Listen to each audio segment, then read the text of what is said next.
I have installed a cheap Android / CarPlay no-name radio. Broke that little corner off here. Those holes do not line up. Okay, radio's out. That's a heavy monster compared to the new one. To test the power to make sure that this thing boots up.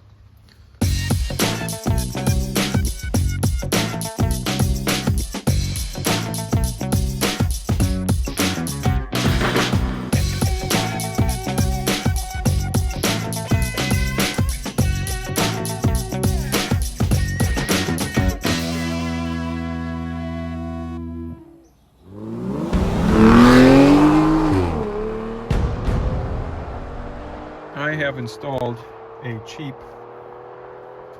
Android / CarPlay no-name radio that cost me about $80 on Amazon. It gives me Apple CarPlay.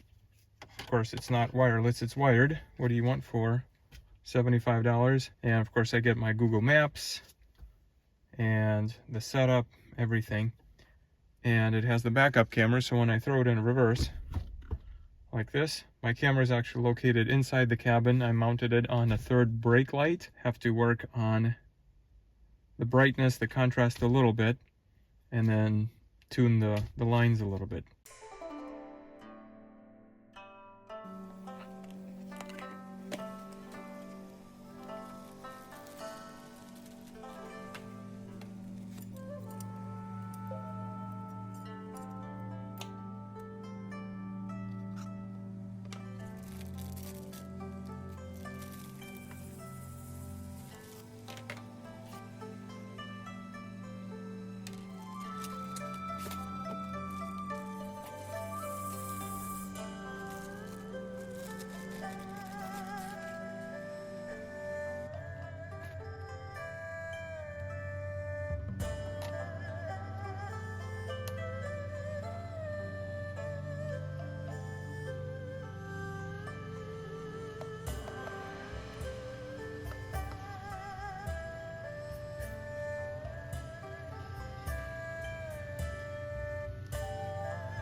To test the power to make sure that this thing boots up.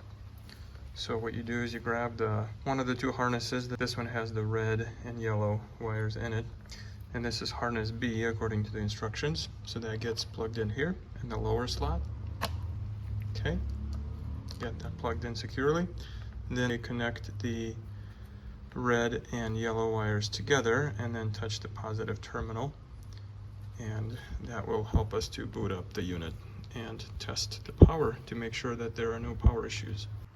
Alright, so now we're going to connect the red and yellow to the positive terminal and the black to negative.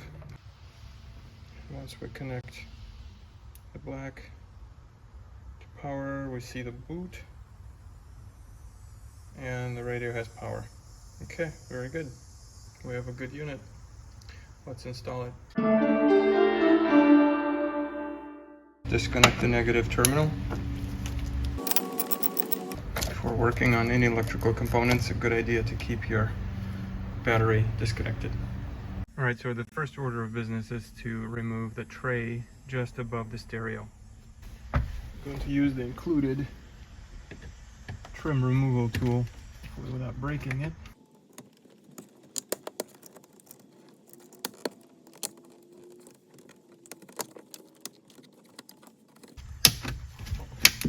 This one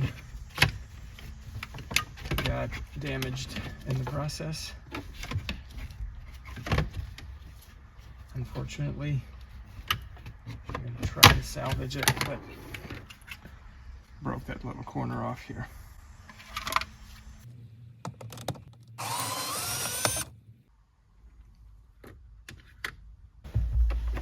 Now, once we have the top screw undone, I'm going to go ahead and pull the rest of the dash up.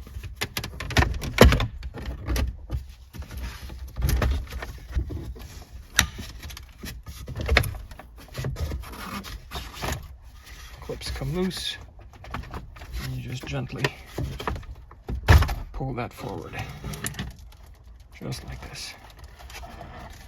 And now you have a couple harnesses that are holding.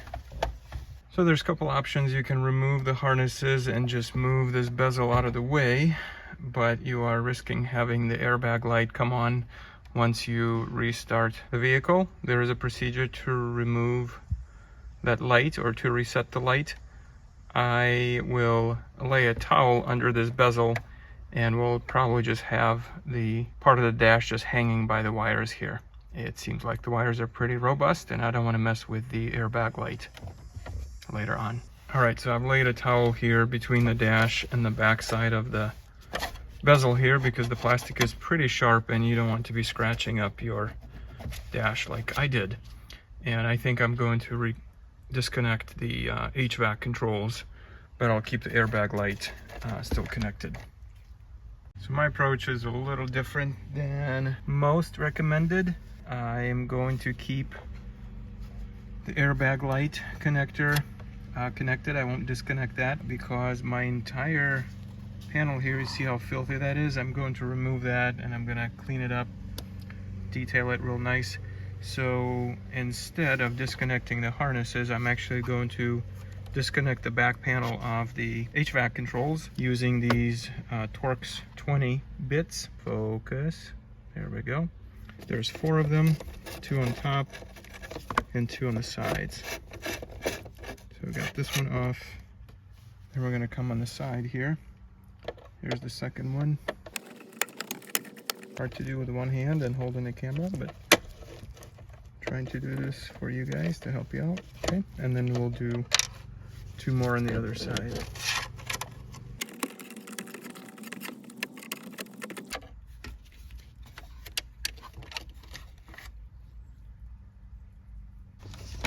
And then 1 more down here.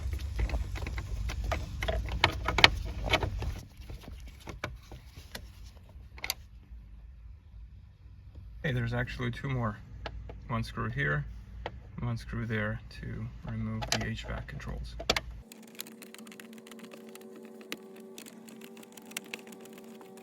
Or 1 more screw right over here. Okay, that one is holding the hazards button and the harness. So now the entire assembly is loose. We have slack on the wires, they're not pulling. Okay. And the last thing to do would be to disconnect the airbag light here, the passenger airbag sensor. So I'm going to remove these 2 screws. Now while the other ones were Torx 15, these are Torx 10.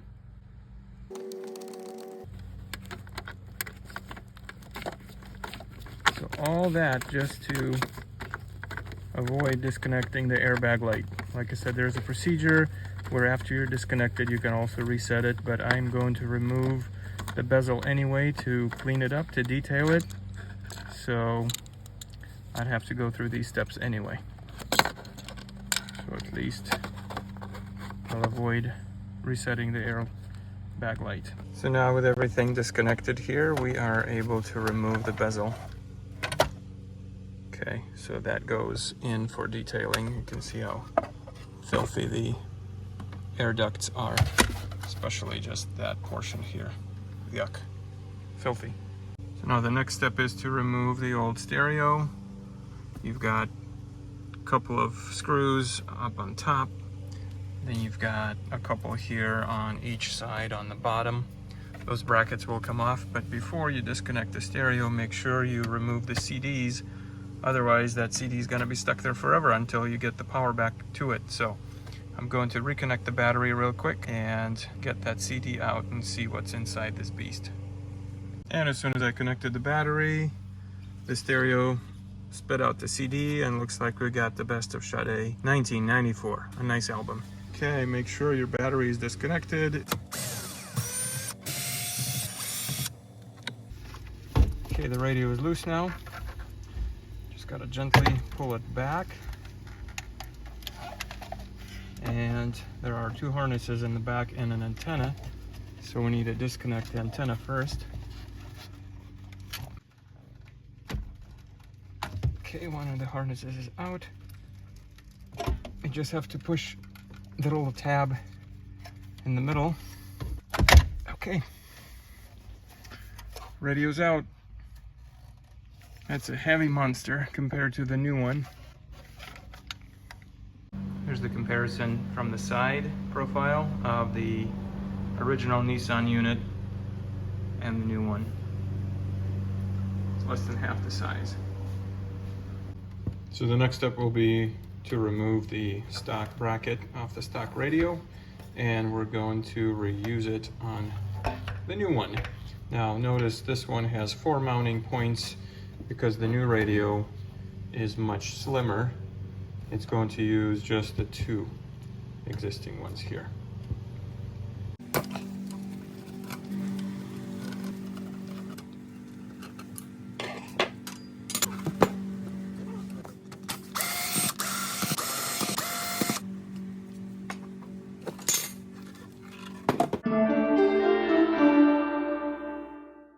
I'm just going to reinstall the bracket, factory bracket back.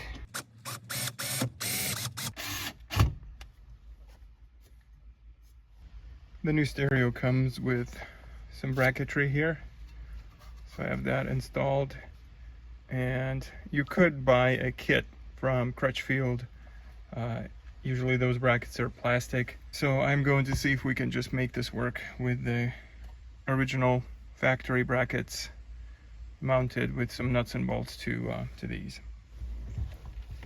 This is just a test fitment.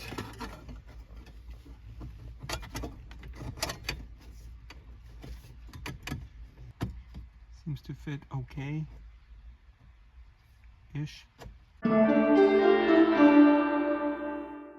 Now the wiring kit that I used is this one by Scosche, and this is for 95 through 07 Nissan stereo harness. So that plugs in right into the factory, and that's all I needed to get this radio to work. All the colors correspond to the correct function. So in case if you're wondering, what I used for my Nissan Xterra also works for the Pathfinder and Frontier, of course likely Titan and Armada as well. So here it is.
Alright, so I have the unit mocked up. Before we put the fascia back on, I need to make sure I run the wires. I need to connect the antenna here, and of course the backup light wire. So we need to put these wires through the dash, under the driver's seat here, into the pillar, down, and all the way to the back. Through here, back in to the trunk area. Exiting behind here, through the light, up the grommet, and inside the box here. Got a couple of spots here marked where I will mount the camera itself. Okay, we are now behind the radio. Need to connect the antenna to the back of the unit. Plugs in right here. And then we need to get the harnesses plugged in. So now we have the camera plugged in the back of the stereo, and then we have two of the harnesses connected, and then of course these are the factory plugs that go right into those, and these I just did a little crimp connections on them with electrical wire on top. So that's how these are done.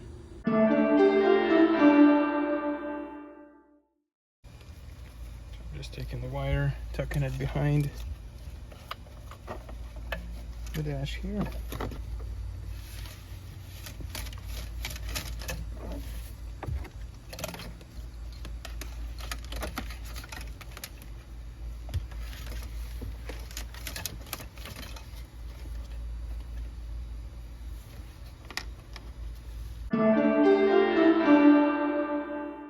So the dash doesn't fit quite right. It seems like the radio is sitting slightly crooked, where the right corner is lower than the left lower corner here, and there is a gap, probably about 2 to 3 millimeter at least gap between the frame, the opening, and the actual head unit here. So this is using the stock mounting bracket, which doesn't really hold the unit real well. I have purchased one from Crutchfield that is supposedly the aftermarket dash mount that gets really good reviews for the Xterra and Pathfinder and the Frontier trucks of 2005 through 2008, and also some of the base trucks in the younger, newer models also. So let's take the dash off again and see how well this will fit with the new mounting kit.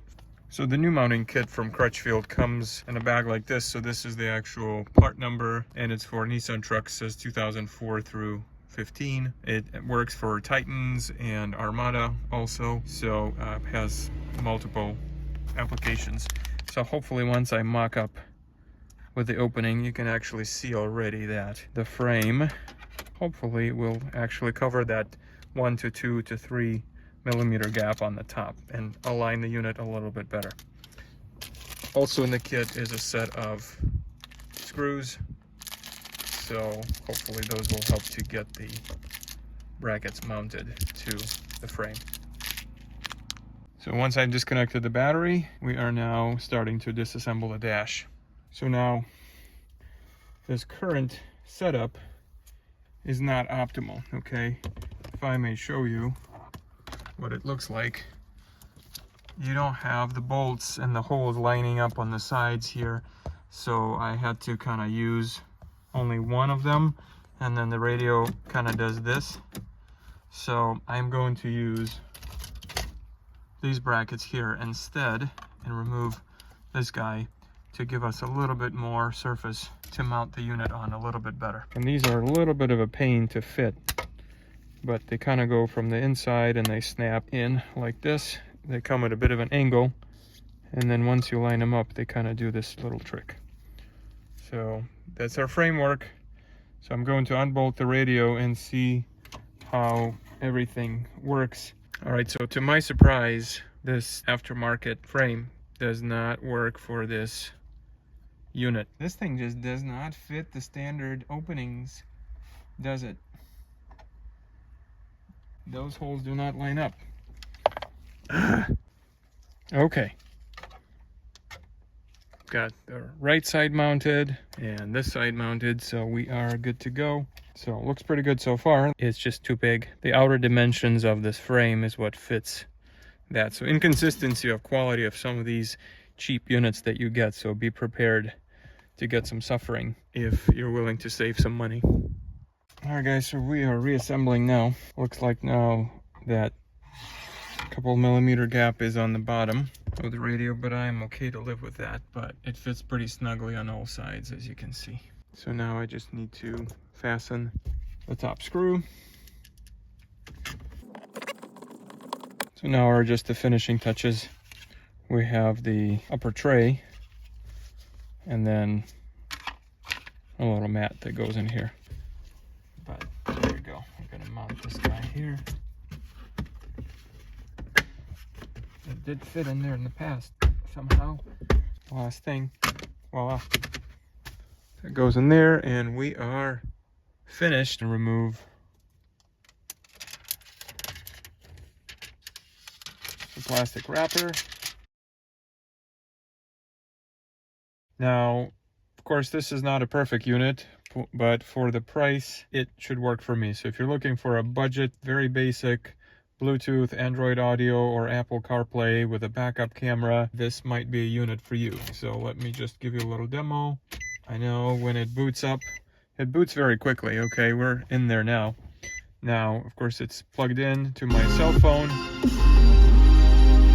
I'm jamming the sort of light here. So Pioneer or Alpine, any of those radios, but you also are saving $200, $300, $400 off of that sticker. What I wanted is the knob that lets me select my volume, or again, I can actually push on it and that turns off the volume or puts the mute on, and gives me a pretty good control of what I need to, so I can get to my messages and my maps and my music, my phone, stuff like that. If I push the car button, that really doesn't get me anything but gets me back to the stock screen. So you have your setup here, calendar, clock, access to front-facing camera if you're willing to hook one up. There's no signal at this point. There is, of course, backup camera that it comes with. I throw it in reverse, boom, it gives me the back of my garage door. Not a very good contrast. The camera is mounted in the back of the truck, so I still have to play with that and tilt it down a little bit so I'm not seeing this annoying line on here. Overall, out of 5, I would give it about a 3, to be honest with you. If this was one of those Boss Elite 9-inch or 10-inch screens, probably would give you a beautiful screen and contrast and everything. But I really wanted to keep my vents unobstructed and keep the stock look as much as I can. And I think I've achieved that here. So if you want my recommendation, I'd say 3.5 out of 5 to get this radio. And thank you for watching this video. Yet another project is complete on the Xterra. So please subscribe and we'll see you on the next one.